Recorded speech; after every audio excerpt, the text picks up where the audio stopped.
The problem is, when anger becomes the default emotion, it doesn't just blow up arguments or stress you out. It bleeds into your health, into your relationships, and even your erections.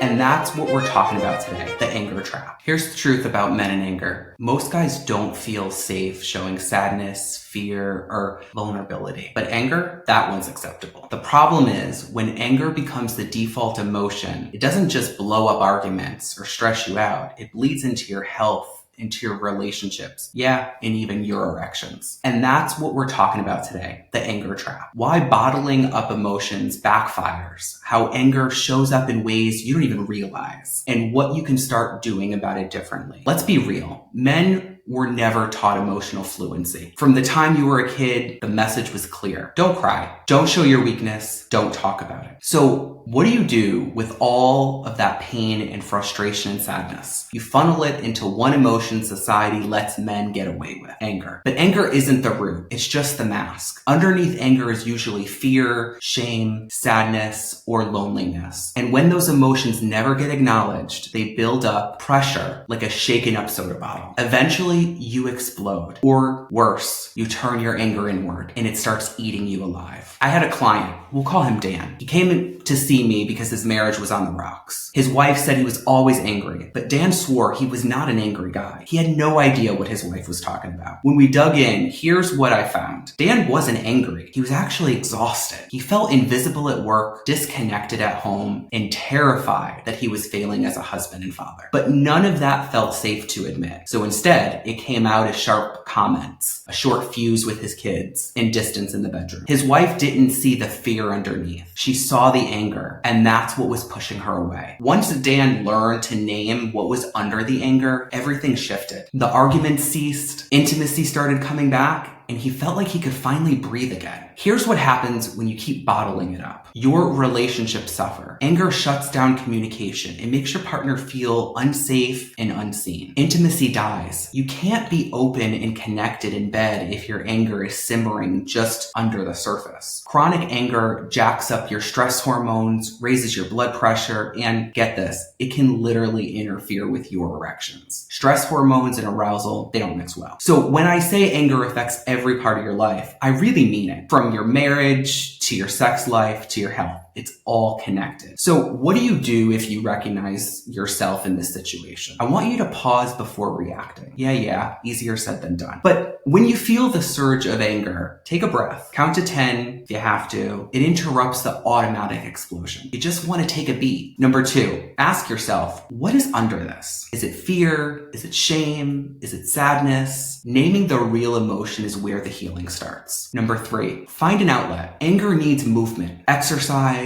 hitting the heavy bag, even going for a hard run to burn off the energy in a healthy way. Number 4, probably the most difficult for guys, talk about it. But it's one of the most powerful things you can do. Anger shrinks in light. The more you keep it secret, the more it controls you. None of this means that you'll never feel angry again. It means that you'll finally let it stop ruining your life. So here's your challenge this week. Next time you feel the anger rising, instead of snapping or shutting down, pause and ask yourself, what's the real emotion under this? Write it down on your phone if you need to. It sounds simple, but the awareness alone can change the game. Anger isn't the enemy. It is a signal. It's your body saying, hey, something deeper needs attention here. When you start naming what's under the anger, fear, shame, loneliness, you stop being controlled by it. And when you start naming what's under anger, fear, shame, loneliness, you stop being controlled by it. And that opens the door to better communication, stronger relationships, and yes, more satisfying intimacy. So if this episode hits home, hit subscribe so you don't miss the next one. Share it with a guy who you know is struggling with anger. He probably won't admit it, but he needs to hear it. And if you're ready to go deeper, check out MrHealth.com for resources, courses, and tools designed to help men break the cycle like this for good. I'm Dr. Mike, and this is Mr. Health, Mind, Body, and the Bedroom. You're not broken. You're not alone. You're just ready for the truth.